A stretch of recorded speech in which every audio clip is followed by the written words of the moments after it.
If tags are too complicated for you, you can use flags instead. They're available on the keyboard toolbar.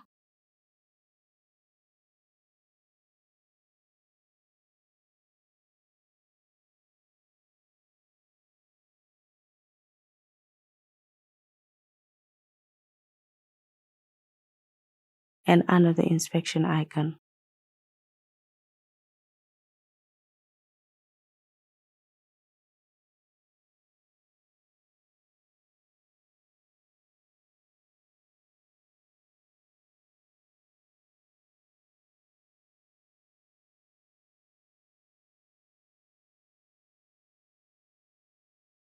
Your flagged tasks get grouped into your flagged smart list,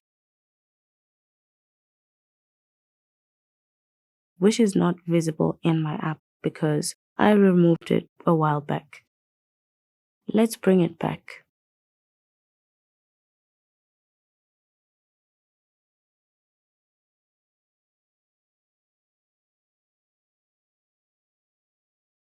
Here are the flagged tasks that I have.